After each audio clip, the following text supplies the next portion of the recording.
அஸ்மத்குருசமாரம்பாம் யதிசேகரமத்யமாம் லக்ஷ்மீவல்லபபர்யந்தாம் வந்தே குருபரம்பராம்.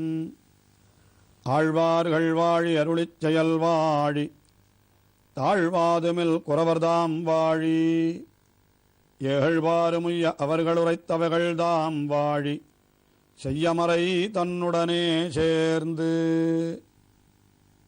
தொண்டரடிப்புடியாழ்வார் திருமாலை என்கிற திவ்ய பிரபந்தத்திலே திருவரங்கம் பெரிய கோவிலிலே எழுந்தருளியிருக்கின்ற எம்பெருமான் திருவரங்கநாதன் அழகிய மணவாளன் என்றெல்லாம் போற்றப்படுகின்ற அந்த எம்பெருமானை அனுபவிக்கிறார். முதல் 3 பாசுரங்களாலே அந்த எம்பெருமானுடைய திருநாம வைபவத்தை அனுபவித்தவர். மேல் 11 பாசுரங்களாலே அந்த திருநாமத்தினுடைய பெருமையை நம் போன்றவர்கள் எல்லாருக்கும் உபதேசித்தார். அதற்கு பிறகு ஒரு 10 பாசுரங்களாலே அந்த எம்பெருமான் தமக்கு செய்த உபகாரங்களை எல்லாம் தெரிவிக்கிறார். எப்பேற்பட்ட மகா பாவியாயிருந்த தன்னையும் எம்பெருமான் எப்படி ஆக்கி அருளினான் என்று அதையே பேராக சில பாசுரங்களிலே அருளி செய்கிறார்.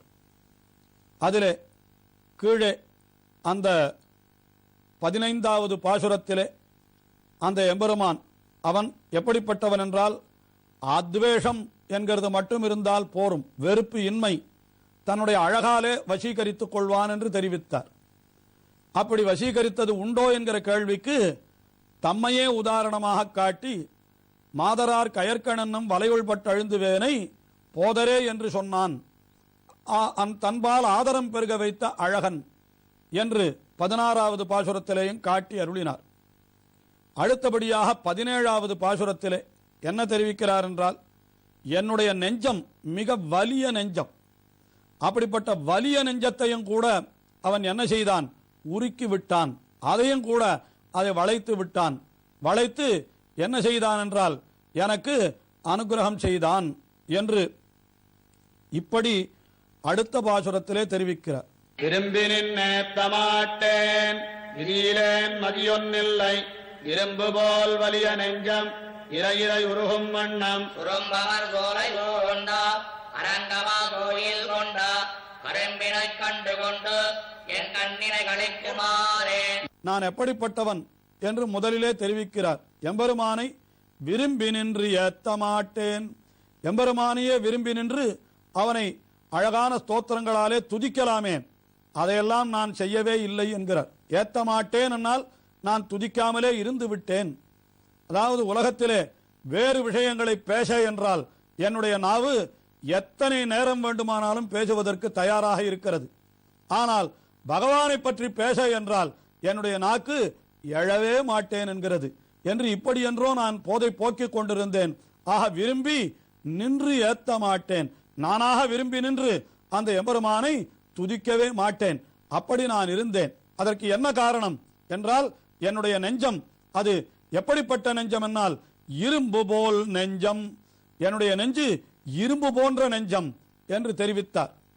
ஆனால் அங்கே கூட ஒரு ஐயம் எழுகிறதாம், இரும்பை கூட நெருப்பிலே காய்ச்சினால் அது சற்று இளகி விடுமே, வளைந்து விடுமே என்றால் என்னுடைய நெஞ்சு அப்படி கூட வளையாது என்பதை தெரிவிக்கும் வண்ணமாக இரும்பு போல் என்று சொன்னவர் அதுவும் போதாது என்று வலிய நெஞ்சம் வலிய நெஞ்சம் என்றார். எப்படிப்பட்ட நெருப்பிலே காய்ச்சினாலும் சிறிதும் வளையாத நெஞ்சம் என்னுடைய நெஞ்சம். அப்படிப்பட்ட நெஞ்சத்தை எம்பெருமான் என்ன செய்தான் என்றால் இறை இறை உருகும் வண்ணம் கொஞ்சம் கொஞ்சமாக எறும்பு ஊற கல்லும் தேயும் என்று சொல்லுகிறார்களே, அதுபோல பகவானே கொஞ்சம் கொஞ்சமாக என்னுடைய நெஞ்சை உருக்கத் தொடங்கினான். அப்படி உருகத் தொடங்கிற்று என்னுடைய நெஞ்சமும் கூட இரும்பு போல் வலிய நெஞ்சம் இறை இறை உருகும் வண்ணம். உருகும் வண்ணம் அவன் செய்த செயல் என்ன என்றால் அந்த திருவரங்கத்திலே எழுந்தருள் இருக்கிற நிலை, அதுதான் இவரை அப்படி உருக்கி விட்டதாம். அந்த திருவரங்கம் பெரிய கோவில் அது எப்படிப்பட்டது என்றால் சுரும்பு அமர் சோலை சூழ்ந்த அரங்கமா கோயில் கொண்ட கரும்பு. அந்த எம்பெருமானை கரும்பு என்கிறார். இந்த கரும்பு என்னால் மிகவும் கரும்பு போல இனியவன் என்பது பொருள். கரும்பு இருக்கிற இடத்திலே என்ன வந்து இனிய பதார்த்தங்கள் இருந்தால் அதிலே என்ன வந்து சேரும் என்னால் எறும்புகள், அதாவது தேனீக்கள் முதலானவை வந்து சேருமாம். இந்த மது தேன் இருக்கிற இடத்திலே தேனீக்கள் வந்து சேரும். அதுபோல இங்கேயும் திருவரங்கம் பெரிய கோவிலே சோலைகள் இருக்கின்றன அல்லவா, அந்த சோலைகளை சுற்றிலும் என்ன இருக்கிறதுன்னு கேட்டா சுரும்பு அமர் சோலை. சுரும்பு என்னால் வண்டுகள், வண்டுகள் எல்லாம் அமரும்படியான சோலையாம். அப்படிப்பட்ட சோலை சூழ்ந்த அரங்கம், அந்த அரங்கமா கோயில், அந்த கோயிலிலே எழுந்தருளி இருப்பவன் கோயில் கொண்ட கரும்பினை கண்டு, அந்த கரும்பு அப்படியே கரும்பு போல எம்பெருமான் கிடக்கிறானாம் அந்த திருவரங்கம் பெரிய கோவிலிலே. அந்த கரும்பினை கண்டு கொண்டு என் கண்ணினை கழிக்குமாறு, என்னுடைய கண்ணினைகள் தானே கழிக்குமாறு செய்து விட்டான். நான் அவனை விரும்பி ஏத்துபவனாக இருக்கவில்லை, ஆனால் என்னுடைய நெஞ்சத்தையும் சிறிது சிறிதாக உருக்கினான். கடைசியிலே என்ன செய்து விட்டான் என்றால் என் கண்கள் அவனை கண்டு கழிக்கும்படியாக அப்படி என்னை ஆக்கிவிட்டான் என்று இந்த பாசுரத்திலே இந்த கரும்பினை கண்டு கொண்டு என்னுடைய கண்கள் தானே கழிக்கின்றன என்கிறார். இன்னும் ஒருபடி மேலே போய் வியாக்கியானத்திலே ஆச்சாரியர் பெரியவாச்சான் பிள்ளை காட்டுகின்ற பொழுது என்ன தெரிவிக்கிறார் என்னால், நான் அதிலே சம்பந்தப்படவே இல்லை, என் கண்கள் மட்டும் தனியாக கழிக்கின்றன என்று கூட கொள்ளலாம் போலே அன்றோ இருக்கிறது.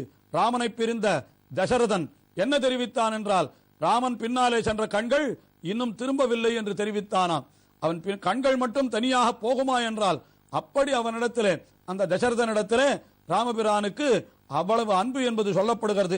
அதே போல இங்கே அந்த அரங்கனிடத்திலே இவருக்கு ஈடுபாடே இல்லாத இருந்தவரை சிறிது சிறிதாக உருக்கி இப்படி ஈடுபாடு கொள்ளச் செய்து விட்டான் என்று இந்த பாசுரத்திலே தெரிவித்தவர். அதற்கு மேலே அடுத்தபடியாக அப்படி அந்த கண்களாலே அவனை நான் தொடர்ந்து அனுபவிக்க வேண்டும் என்று நான் நினைத்தால் என்னால் அனுபவிக்க முடியாமல் போய்விடுகிறதே, அதற்கு ஒரு பெரிய தடை வந்து விடுகிறதே என்று தெரிவித்தாராம். அது என்ன தடை என்பதை பாசுரத்திலே தெரிவிக்கிறார்.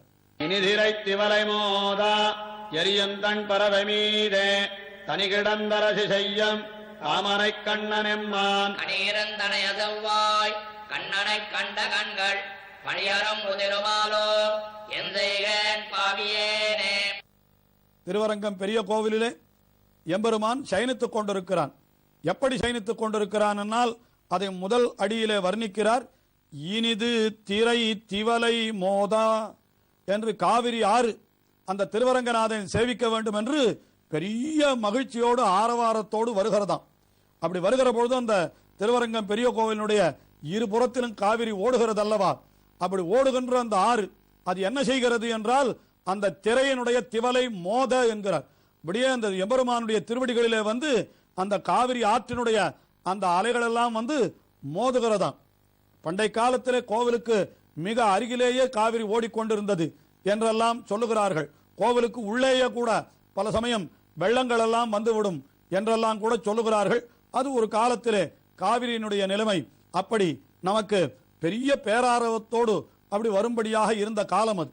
அப்பொழுது எப்படி இருக்கிறது என்றால் மிகவும் இனியதான திரை, திரை என்னால் அந்த காவிரி ஆற்றினுடைய அலைகள் அது வந்து திவலை மோத என்கிறார். அது கூட வியாக்கியானத்திலே பெரியவாச்சான் பிள்ளை காட்டுகின்ற பொழுது எம்பெருமான் திருவடிகளிலே அந்த தீர்த்தம் படுவது கூட அப்படியே கல் வந்து மோதுவது போல, ஐயோ இந்த மென்மையான திருவடிகளுடைய எம்பெருமானுக்கு என்ன ஆகுமோ என்று அஞ்சி ஆழ்வார் மோத என்கிறார் காணும் என்று வியாக்கியானத்திலே மிகவும் ஈடுபட்டு சொல்லுகிறார். அப்படி இனிதிரை திவலை மோத எரியந்தன் பறவை அதன் மீதே தனி கிடந்து அரசு செய்யும் தாமரை கண்ணன். இங்கே அந்த எம்பெருமான் அப்படி தனி கிடந்து அரசு செய்யும் தாமரை கண்ணனால் அப்படி தாளும் தோளும் முடிகளும் சமனில்லாத பல பரப்பி தனியாக எழுந்தருளி இருக்கிறான். இது எம்பெருமான் திருப்பார்கடலிலே எழுந்தருளி இருக்கிற நிலையைத்தான் கூறுகிறது. அதிலே ஒன்றும் ஐயம் இல்லை. அது திருப்பார்கடலிலே அந்த சமுத்திரத்தினுடைய அலைகள் வந்து மோதும்படியாக அவன் எழுந்தருளி இருக்கிறானே அந்த நிலையைத்தான் சொல்லுகிறது. ஆனாலும் இங்கே நமக்கு திருவரங்கத்திலே அனுபவிக்கிற பொழுது அது காவிரி ஆற்றினுடைய திவலைகள் அது வந்து மோதும்படியாக எழுந்தருளி இருக்கிறான் என்று நாம் அனுபவிக்கும்படியாகவும் அது அமைந்திருக்கிறது என்பதைத்தான் நான் முதலிலே சொன்னேன். அப்படி தாமரை கண்ணன், தாமரை போன்ற திருக்கண்களை உடையவன் அவன் எம்மான். அவனுடைய அழகு எப்பேற்பட்ட அழகு என்றால் கனியிருந்து அணைய செவ்வாய் என்றால் கொவ்வை கனி போலே சிவந்திருக்கிற அந்த திரு அதரங்கள். இப்படி ஆழ்வார் போனவுடனே நீர் வந்தீரோ வந்தீரோ என்று அவன் கேட்பது போலே அவனுடைய திருப்பவளம் அப்படி துடிப்பது போலே இருந்ததாம். அதைத்தான் பார்த்தார் ஆழ்வார். கனியிருந்து அணைய செவ்வாய், கண்ணனை கண்ட கண்கள். அங்கே எழுந்தொழிக்கிறவன் ஆர் என்னால் கண்ணன் என்கிறார். பராசர பட்டர் என்கிற ஆச்சாரியர் சாதிப்பறாம். திருவரங்கம் பெரிய கோவிலிலே எழுந்தருளி இருக்கிற மூலவர், அவரை சேவித்தால் கண்ணனை சேவித்தது போல இருக்கும். ஏனென்றால் யசோதை பிராட்டி அந்த கண்ணனுக்கு வெண்ணையே கொடுத்து வளர்த்தாள் அல்லவா. ஆகையினாலே அவனுடைய திருமேனி நன்றாக முழு முழு கொழு கொழு என்று இருக்கும் அல்லவா. அதுபோலத்தான் இன்றைக்கும் கூட திருவரங்கம் பெரிய கோவிலிலே மூலவர் நன்றாக புஷ்டியாக எழுந்தருளி இருக்கிறாராம். ஆகையினாலே மூலவரை சேவித்தால் கண்ணனை சேவித்தார் போலே என்று பராசர பட்டர் சாதிப்பறாம். உற்சவர் மிகவும் ஒல்லியாக இருப்பார் நம்பெருமாள், அவரை சேவித்தால் ராமபிரானை சேவித்தது போலே என்று தெரிவிப்பறாம் பராசர பட்டர். அப்படி அந்த கண்ணனை கண்ட கண்கள் அவனை சேவித்தவுடனே என்ன ஆகிவிட்டதாம், இந்த தொண்டரடிப்புடி ஆழ்வாருக்கு பனி அரும்பு உதிரும் என்றார். கண்களிலிருந்து கண்ணீர் பெருகுகிறதாம். ஆனந்த பனி அரும்பு என்னால் மிகவும் குளிர்ந்த கண்ணீர், அது கண்ணிலிருந்து குளிர்ச்சியாக கண்ணீர் பெருகுகிறது என்றால் அது மகிழ்ச்சியினாலே ஏற்படுகிற கண்ணீர். அது துக்கத்தினாலே என்றால் உஷ்ணமாக இருக்குமாம். இங்கே கனி இருந்து அணைய செவ்வாய் கண்ணனை கண்ட கண்கள் என்ன ஆகிறது, பனி அரும்பு உதிரும். ஆலோ என்ன ஆச்சரியம், என்ன ஆச்சரியம்.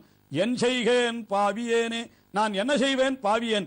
இத்தனை நாள் எம்பெருமானை அனுபவிக்காத பாவியாக இருந்து விட்டேன். இப்பொழுதோ எம்பெருமானை அனுபவிக்க வேண்டும் என்று அவன் முன்னாலே சென்றால் அவனிடத்தில் இருக்கிற ஈடுபாடு காரணமாக, மகிழ்ச்சி காரணமாக எனக்கு கண்ணிலே ஆனந்த கண்ணீர் பெருகுகிறது. அந்த ஆனந்த கண்ணீர் பெருகி அந்த எம்பெருமானை சேவிக்க ஒட்டாமல் தடை செய்து விடுகிறதே. என் செய்கேன் பாவியேன், நான் என்ன செய்வேன் என்ன செய்வேன் என்று ஆழ்வார் இந்த பாசுரத்திலே தம்முடைய வருத்தத்தையும் வெளியிடுவது போலே அமைந்திருக்கிறது. இன்னும் அனுபவம் தொடர்கிறது, தொடர்ந்து அனுபவிப்போம்.